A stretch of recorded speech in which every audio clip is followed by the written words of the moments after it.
I'm Amber Davies and welcome to Call to Stage. This is the space where musical theatre takes centre stage. From unforgettable backstage stories with incredible special guests to insights from my life and my theatre journey. We're leaving it all on the mic every single week, so let's jump in. Hi guys, welcome back to Call to Stage with me, Amber Davies, and the green woman of the hour, the wonderful Emma Kingston. Hi. I finally got her on, guys. Also, thank you for, giving us an hour of your time. I know it's precious at the moment. Oh, no, it's good. You're so chilled. I literally messaged Emma and I was like, what's your schedule looking like? Like, could I borrow you for an hour or is it vocal rest time? She's like, yeah, I really don't mind. Yeah, it's fine. You're a very chilled Elphaba, I feel. Supposedly, yes. Yeah. Everyone in the building keeps telling me I'm really calm. Oh, really? Yeah. I think inside is where, it's like the swan and then you've got like the legs underneath. Yeah, but this is strong. Just calm. So I want to talk all things Wicked. Hit me. Have you got any pre-show rituals as Elphaba? I sort of have developed only one. Okay. And my amazing dresser, Troy, and every Elphaba will know that Troy is the most divine human being. Troy takes me backstage just before I run through the middle, puts my suitcase down. He always gives me a sip of my water. And then I have to do like this sort of like swimming over arm movement just to sort of like make sure everything feels like ready to go. Okay. Swing my arms and then I run forward. Oh, wow. So nothing like just to make sure everything's loose. Yeah. I've sort of like already warmed up and stuff, but then it's just before I run on just to sort of get that burst of energy. I love that. And well, firstly, I've got to say, I saw your opening night. Oh my God, yeah. I saw your first ever Defying Gravity on stage. Oh, terrifying. Was it? Like, I think I had about 60 people there that day. I was watching your family watch you. So I was crying because I was just like, you were always meant to play this role. Thank you. But watching your family watch you, like I've even got goosebumps thinking about it. It was heartbreaking. Oh, it was so beautiful to sweet. watch. Like when we say all my family, like that wasn't even all my family. But everyone had come in, like my auntie and uncle were here from the States and my dad's brother and sister were here from up north. And yeah, just all my cousins, everyone, family, friends, my sister-in-law's family were all there. So yeah, it was a mega evening. And I knew that the first one was just going to be what it was. Yeah. You know what it's like. The first show of anything, you just sort of go out there and what will be, will be. Yeah. And nothing will ever feel like that first day. Was it my best show? I don't know. Can't remember Can't remember. But was it amazing? Yeah. Yeah. A moment you'll remember forever. Yeah, for sure. And it's so gorgeous because Emma and I have the same agent. So I know like how long you've been waiting for this. It's been a long time. Long time coming. I mean, I signed with Alistair before he was at Curtis Brown. Oh, really? Yeah. So I had signed with him in November of 2011. And we've been on a journey. Yeah. Shout out to Alistair and Helen. Yeah. So yeah, it's been a long time. I actually messaged Helen because I'd heard on the grapevine you were going to be Elphaba. I think everyone heard on the grapevine. And I text her saying, I've heard Emma Kingston's going to be the next Elphaba, and you hadn't even gone in yet. Shut up. As if. Because my sister was in Wicked. Oh, yeah, of course. Jade was on the tour. And she saw me at the Prada party. And she went, Amber, I promise you, it hadn't even come on my desk yet. She was like, that's why I was so confused. Which Prada? Because you'd got it. I think you'd got it by the... got it in October. But I'd messaged her way before then. Oh, yeah, then no. That's How nuts. Crazy. That's mental. It was always going to be you, babe. I'd had another person message me as well. It was like, I think a week after I'd gone in. And he texted me saying, so I've heard. And I went, have you? I haven't. And how many times? Let's talk about it then. How many years have you been in for Wicked? Do you know what? Not that many. Okay. So I went in for the first time for Standby Elphaba in 2016. I was just finishing Les Mis. Okay. And went in for Standby, didn't get it. Mm-hmm. Cool, not meant to be. The incredible Alice Fern got it that year, and that was 100% meant to be. And then I went back in when Alice was leaving in 2019, and I didn't get it. And again, that's fine. Then sort of COVID happened, and I was like, do you know what? I'm going to think about other things and not worry about that. And if the time is right for it, it will happen. And here we are. Are you glad that you're playing her at your age now rather than back then? Yeah. Like mentally stronger? Yeah, I think so many people have asked me this, you know, would you have been able to play Elphaba 9 years ago when you first went in? And I think, you know, as a vocalist or an actor, I think, yeah, I probably could have done it. But I think it is that mental stamina that you need for just leading a show and operating in that way in a massive franchise building. Yeah. That I think you have to have some calm about you that I just think you develop from experience. Yeah, and age. Yeah. Sorry, do you know what? This is so funny. This is selfishly a podcast for me because there's so Scouting many things out the I want to process. know. Oh, hell no. Not yet. And it's so funny because every single time you look that way, I can see a bit of green. Oh, no. In your ear and in your hairline. And I just spotted your nails. I'm having a pure fangirl moment. Right? No, it really is. Look at those nails. They're cute, aren't they? Green for the year, babes. Yeah. Green for the year. And you think, like, I fully shower after the show. I then shower again when I get home. Had a shower and washed my hair this morning. I can still And see. it's still in my ears. That is the part of the gig, though. It is. I do want to talk about the greening and de-greening as well. How many times did you go in this time for the audition? This time, twice. Twice? Yeah. That's good going, that. Yeah. So I sort of went in just to essentially say hello. You sing half of Wizard and I, half of Defying Gravity, one scene.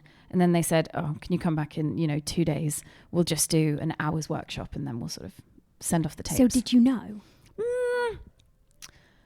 I was really quietly confident this year that I really knew the material. Mm-hmm. I hadn't been in for about 5 or 6 years. I'd done a lot of different work that really challenged me as an actor. Mm-hmm. And I just felt more comfortable in myself that I didn't put my whole life's worth in getting the job.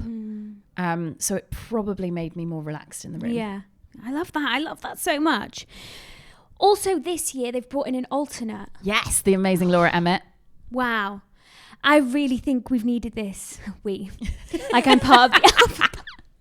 No, I think it's a big sing, Emma. Yeah. It's a big sing, but actually more than a big sing, it's all consuming. You get into the building, well, you start getting green at 5:30. Okay.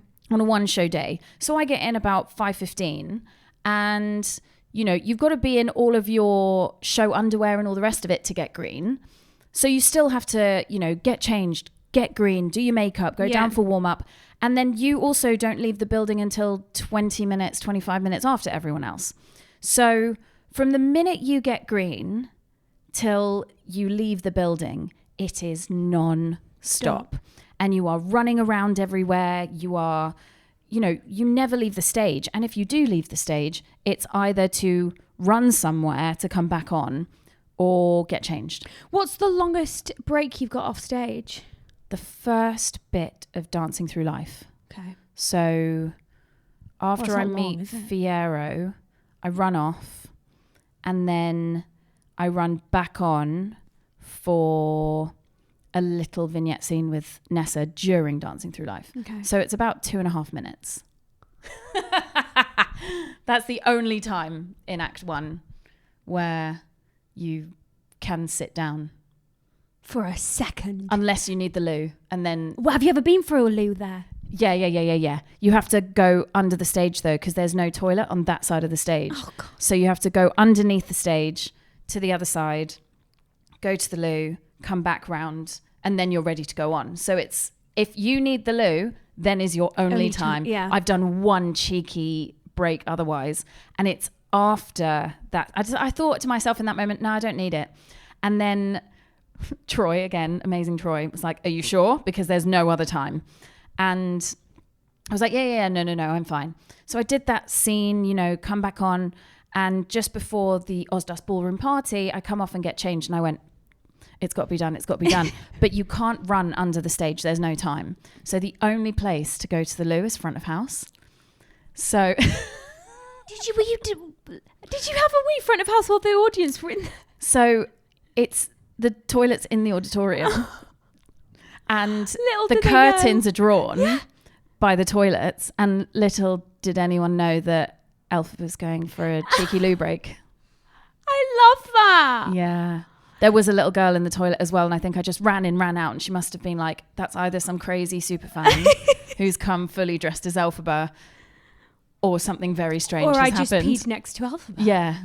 I mean, you probably made that little girl's life. Yeah, maybe. It's only happened once, and I promised Troy that I would never do it again.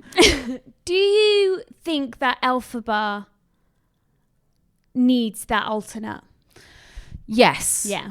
I think it changes the goalpost of when you have to think about your stamina. Mm-hmm. So, you know, Monday is a day off, and for me, Thursday is a day off. Mm-hmm. So you come into work on Tuesday and, you know, you've got 3 shows and then you've got 1 off. Mm-hmm. And then you've got 4 shows and then you've got 1 off. Mm-hmm. Rather than I have to do 7 shows or 8 shows and then have time off. Yeah. So it just changes the way that you can focus your stamina. I like that. Yeah. I like which that is a nice. lot. And also it's more enjoyable for you, for everyone. You're not stressed. Yeah. You know, you're not thinking, oh my gosh, am I going to get through this? And then, you know, your energy can affect other people, you know? 100%. Yeah. And also I think it's an incredible job to be an alternate where you know that you've got 1 Elphaba a week at least. And what a great gig as well that is. Oh my gosh, I know. Yeah. I know.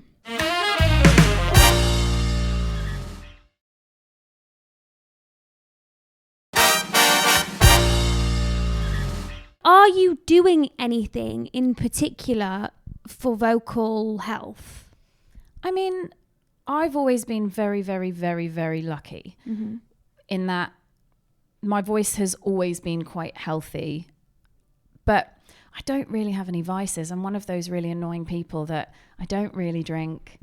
I don't vape or smoke, and I eat pretty healthy, drinking lots of water. And I wake up now and put electrolytes in my water so that I can sort of hydrate during the day. And then, because you don't have time to drink during the show. No. So as long as I'm sort of hydrated during the day, I would say I'm now really like vigilant about when I drink water. And what about vocal rest? I mean, do you not think about it? I try not to, because I also want to live my life. Yeah. I think, you know, maybe if I was like a real party goer, but I'm so not. I'm so boring anyway that, you know, I still want to be able to go out with my friends. And if I do want a glass of wine, be able to enjoy it rather than constantly like, oh, you know, I think. Gosh, you're ever so chilled. I just think look, and Helen would be the first person to tell you this, that definitely at the start of my career, you know, this industry is my life. And I remember Helen sitting me down once and saying, you can't make this your entire life. And it probably wasn't until the pandemic where we were all forced to kind of think outside the box. Yeah. And I went, yeah, she's right. Yeah. And I love it. Anyone that knows me knows how obsessed I am with musical theatre and the joy that it brings me. But you can't allow it to be your only joy. And I think, don't get me wrong, I have to think about, can I go out for that drink after the show? And if I do, I won't drink. I'll go and socialise for half an hour, 45 minutes, and then I'll go home. So you're mindful? Yeah. You negotiate with yourself where your boundaries are, rather than, you know, live like a nun. Yeah. Let's not live like a nun. No. I am the party girl you're talking about. Yeah, but lovely. But do you know who else if you can, then great. Do you know someone who blows my mind? Jamie Muscato. No, I know. Because Freak of nature. He sings the most ridiculous track, but he is a partier, kind of. Lovely. I envy those people. But actually, no, I don't. I don't enjoy it. I don't know why. The older I get, the more I don't. No. And then the last thing on Wicked, Hoopla. Hoopla. Was it amazing? Hoopla was incredible. I had to ask. One of the most amazing moments for me about Hoopla was Zizi and I did it together, and I sat on stage for Popular so that she could use me. And it was insane to be sat there, not doing anything, and listening to, we had a crowd of apparently 15,000 people, of which it was the third most favorited event at Hoopla. And you've got everyone screaming things like, you will be popular. And it was mental. It was insane. Oh my gosh. I just when I saw you two, I dropped my phone and I just thought, iconic. And Zizi. I love her. I just love her. Yeah. Could you imagine doing this with anybody else? No, and I'm so happy with the timing of it. Zizi and I have known each other for a while, but we've never worked together. And the timing just felt so right that the two of us could do it now. We're the same age, sort of very similar crowd of friends and experiences. And yeah, to be able to do it with Zizi she's the most consummate professional. And She's wild, isn't she? She's just an insane talent. You're both very similar in the ways that, you're an expert in what you both do. Oh, thanks. Do you know what I mean? Try. You are. Getting there. Your first ever professional job, correct me if I'm wrong, Greece. Yeah. UK tour. Yeah. First cover, Jan. Yeah. And Miss Lynch. Let's not forget Miss Lynch. Yeah, I did. That's I all right. didn't know that one. I had my stage time, which was 17 minutes. Oh, wow. Good for you. Thank you. What a gorgeous first job. It was the most random of first jobs. And I remember thinking to myself at the time, like a really young, naive, maybe too big for my boots grad going, do I want to do shows like Greece? And I remember my agent saying, it's only sort of 5-6 months. Go and have a good time. And I'd lived at home to go to drama school and all the rest of it. And you know what? I had the best time and made some of my best friends on that job. Oh, I love that. I loved it. It was every meant second for you. of it. It was. And you, talking about grad. Yes. Mount View. Yeah. So how old were you when you went to Mount View? 18. And did you do the 3 years? Yeah. Oh, wow. Yeah. Okay. What made you want to go to Mount View? I think growing up, I had the most incredible singing teacher, Kirsty McKenzie. And she used to teach at a secondary school round the corner from my house and would come to me after school. But she also taught at the old Arts Ed in Tring, which is now Tring Park. And she always used to tell me stories about, the kids going to the school and whatever. So she was really influential in sort of helping me pick where I wanted to go. And she recommended, I think I must have been about 14 or 15, getting the stage newspaper. And I always just used to see ads for Mount View. And I sort of became a woman on a mission and a bit obsessed. Okay. And my mum, when I was 16 and 17, she made me go and watch third year shows at Mount View. Oh, wow. Just to see if I liked the kind of performances that they were offering. Yeah. So a bit of research, because my parents didn't have a clue. Okay. And so that's sort of how it came about. I also didn't get in anywhere else. Oh. So I would have, Mount View was always my first choice, very luckily. And you got in there? I did, but I didn't get in anywhere else. So. But you didn't need to get in anywhere else. Love that. You also, after Greece, did the Priscilla UK tour as Diva 1. I did. So two UK tours back to back as a grad. 2 UK tours back to back. To me, that's perfect. I mean, I haven't done a UK tour like that since, and I think it was the perfect time to do them. Yeah. I was on tour for about 2 years, and I sort of went from a very small part and covering to playing a diva where I'm on stage all the time singing in my own track. I wasn't covering, and it was a wild experience doing Priscilla. We were the first UK tour, a lot of lessons learnt. But a great experience. Yeah. I think that's perfect. Yeah. Other shows that you've done, because I want to talk about In Heights. My fave. The Light in the Piazza, The Last 5 Years, Cake, and Zorro. Yeah. Out of those, what was your favourite? Oh, I'm going to say the last 5 years. Yeah. Because we did it at the Minack Theatre in Cornwall during the pandemic. Wow. And it was an outdoor venue. If you've never seen the Minack, Google it. Okay. It is phenomenal. It's carved into a cliff edge near Land's End at the bottom of Cornwall. And you look out onto what looks like a Caribbean beach. It is phenomenal. Oh. It's amazing. And it was a hot summer that year. Yeah, it was. At 2020, and myself and Waylon Jacobs, we were the two of us with our amazing musical director, Leo Munby, who I love. And yeah, we went down to Cornwall for a week, did 8 shows of the last 5 years when no one was performing, no one was doing anything. And it was just special. Yeah, special. Yeah. In the Heights. In the Heights. King's Cross Theatre and Southwark Playhouse. You played Vanessa. I saw you. When? King's Cross Theatre. Did you? Yeah, I was in my 2nd or 3rd year.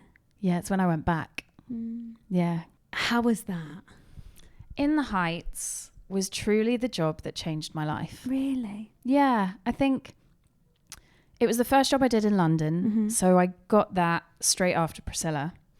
And I didn't know what it was going to be like to work at Southwark Playhouse. We really were, we didn't earn any money doing that job. Those jobs you didn't do for money, you did them purely for love. Yeah. And I would do it so many times over. We all got together, this incredible cast of people. We had David Badella, who'd already won an Olivier for Jerry Springer. Victoria Hamilton Barrett, who I can't say enough amazing things about Vix. She'd just come off the back of playing Diana Morales in a chorus line.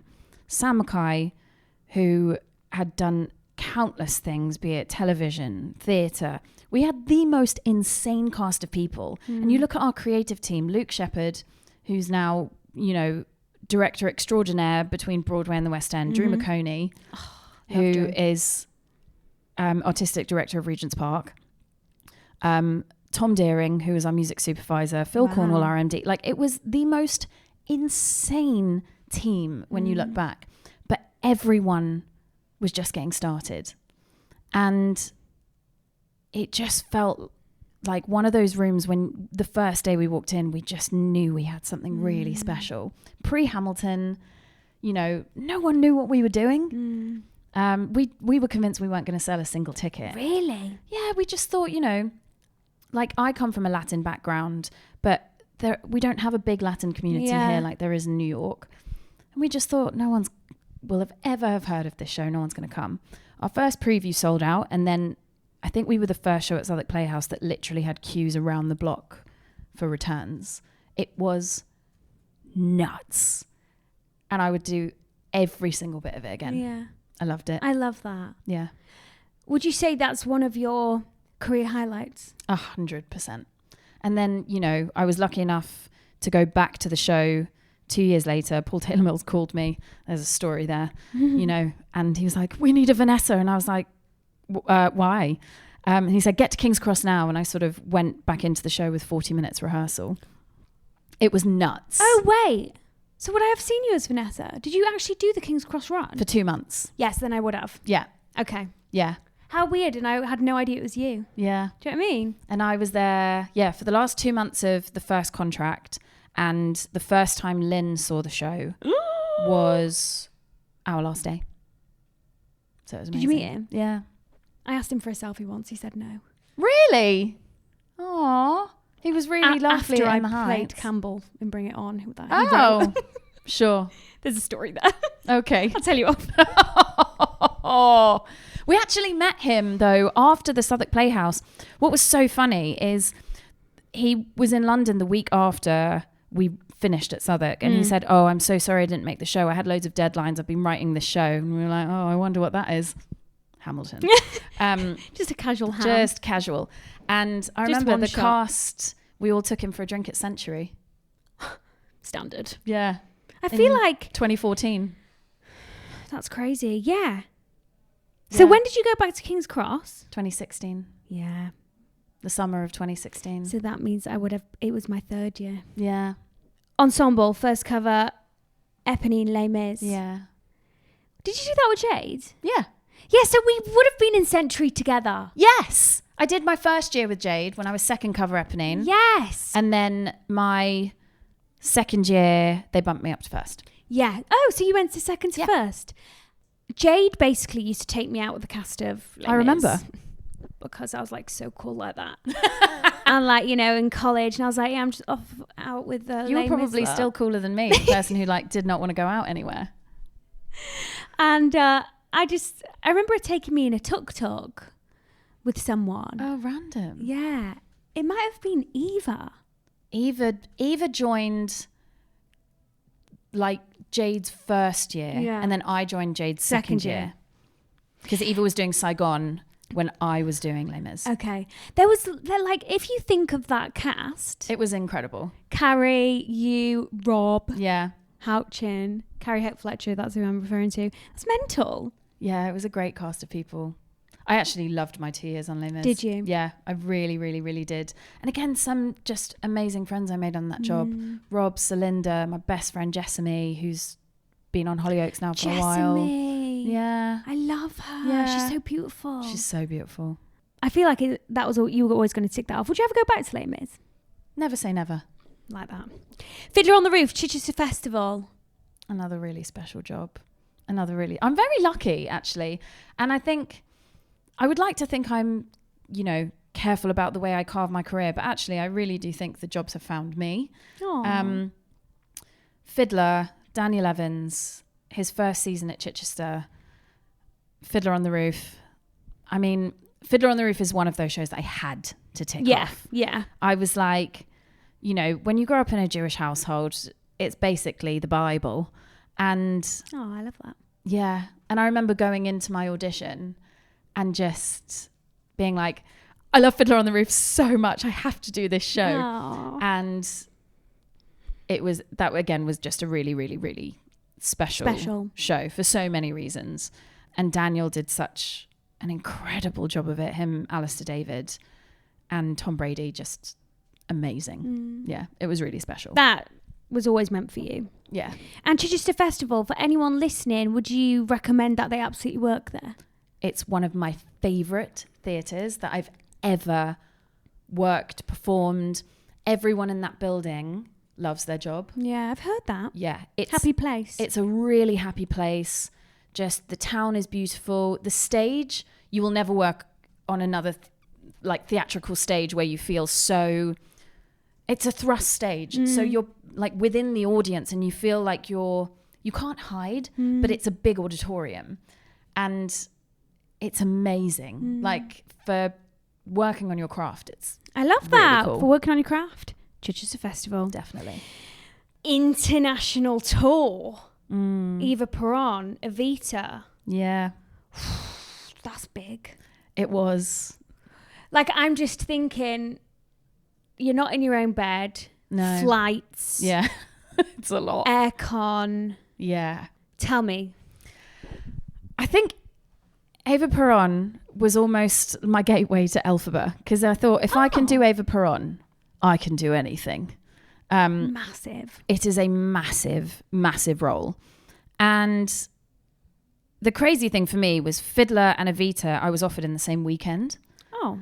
And great weekend. Honestly, fantastic weekend. When Helen called me about Evita, I thought she was calling me to tell me about something to do with the contract for Fiddler. And she went, do you want to do Eva Perón? I went, I'm sorry. What? And my mum's Argentine. So like, again, it was one of these. Yeah. Where you just go like, oh my God. And before I started Fiddler, I actually called my best friend and went, should we go to Argentina for 10 days and stay with my cousins? So that's what we did. We just went off to Argentina and gallivanted around with my cousins. I love that. Yeah, I was like, well, I hadn't been in about 9 years, and I thought, well, let's go back and I can just do some research. Cheeky holiday. For the taxpayers. For research, HMRC. Absolutely. Tax. It's work research. Work research. Stayed with my cousins. And how did you find the international tour part? Doing such a big role. You know, we sat down for quite a long time in different places. And I was in South Africa for 4 months, Casual. which was a long time, but I love South Africa. As a country, I loved being able to explore somewhere I'd never been before. In fact, everywhere I went on the tour, I'd never been before. And, you know, we went to Singapore, Taipei, Hong Kong. So you travelled the world? Yeah. And then we got to Tokyo and Ramin Karimloo joined us as Che. So Love Ramin. Yeah. So, you know, and I'd watched Ramin on the Phantom 25th and Les Mis 25th. And now you know, dressing room neighbours. Yeah. Mental. And the show's called Evita, and like I'm playing Evita. It was one of those moments where you go, well, this is pretty cool, isn't it? You know, I met the late Hal Prince before he died. Like I went to see him in his office to talk about the show in New York. It was insane. You have lived the most fruitful life. I have to remind myself of that sometimes. That is so weird that you've just said that. I had another guest on the show. And I was reading off their CV, and he was like, thank you for reminding me. Yeah. You need to write a gratitude list of I know, everything I you've do. done. A gratitude list to yourself. I do. Thanks, because Emma. The thing is, you know, as an actor, when you're in between jobs and you're feeling like, oh, when's the next one coming? You almost forget everything you've done before, and you feel sometimes like what you've done before doesn't count. It does count. But it does, and it's, you know, experiences and memories that last a lifetime. Like meeting Hal Prince in New York. He was like the original producer of West Side Story. My little brain was going crazy. So yeah, it is important to remember those things. Yes. You need to write a thank you letter to yourself. Heather Chandler. Heather's. Can I just say one thing? I've actually never seen Heather's. Really? I've never listened to Heather's. I think I'm the only person in the world. Do you know what? It's great fun. I honestly missed the boat to audition for it. And I'm the type of person, if I'm not in for it, you won't listen. I don't listen to it. Oh no, I only listen to show tunes on my Spotify. I would say it's embarrassing, but it's not. It's not. It's not. Yeah, Heather's. I was obsessed with the off-Broadway cast recording back in like 2014, 15. Okay. And I couldn't go in for it initially because I was doing Evita, and then the incredible Jodie Steele did it. And again, this was sort of coming back out of the pandemic. Again, I got an email just saying, do you fancy doing Heather Chandler at the Other Palace? We're reopening the Other Palace. Do you want to do it, 10 to 12 weeks? I thought, yeah, well, absolutely. Yeah. Like, why not? We'd all So did you not audition for that? I'd sent a tape in donkeys years before. So that was quite nice to just get an email. Offers only. Yeah. I love that. Which was nice. I love that. Did you enjoy it? I did. Yeah. I had a really nice time. Oh, was it only for 12 weeks? Yeah. Oh. Yeah. I didn't stay very long. Short runs like that are beautiful. They're really nice. Because you haven't got time to be sick of anyone in the cast. No. Or be sick of the overture, No. I actually really got on with everyone in our cast and just had a really lovely time coming out of the pandemic. Who was your JD? Freddie King and Jacob Fowler. Ah, okay. Yeah. Okay. Yeah. And finally, before we go on to our Patreon session where I just ask you some quick fire round questions. Go for it.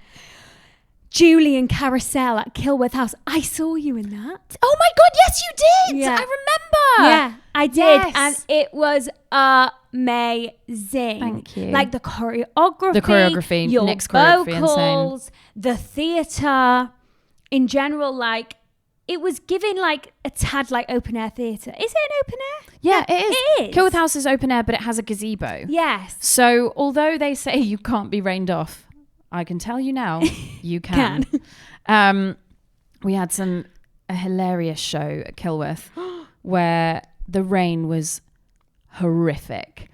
And it got to the point where they had to put one lighting state that was going to try and evaporate the water because the lights were warm. And we'd had a half an hour show stop. And the hotel, which is also on the site at Kilworth, was saying, we can't stall, we've got a wedding or something. And so we started all doing the finale of You'll Never Walk Alone. And then it sounded like the Blitz behind us because they'd set off loads of fireworks. When you walk... through a storm. What, from the wedding? Yeah. It was one of those shows. Yeah, he had to be there. Yeah. Great for an audience member. I mean, yeah. I feel like if something unique happens within a show, the audience feel like it's a real personal It's experience for 100% them. like that memory, and that's the beauty of live theatre. Yeah, that is the beauty of live theatre. Yeah. One word to describe your carousel experience. Dream. I love that. Because I love that show. Well, guys, thank you so much for listening. Emma, you're amazing. Thank you. And if you are a Patreon listener, I'll be asking Emma some of your questions next. Bye. Bye.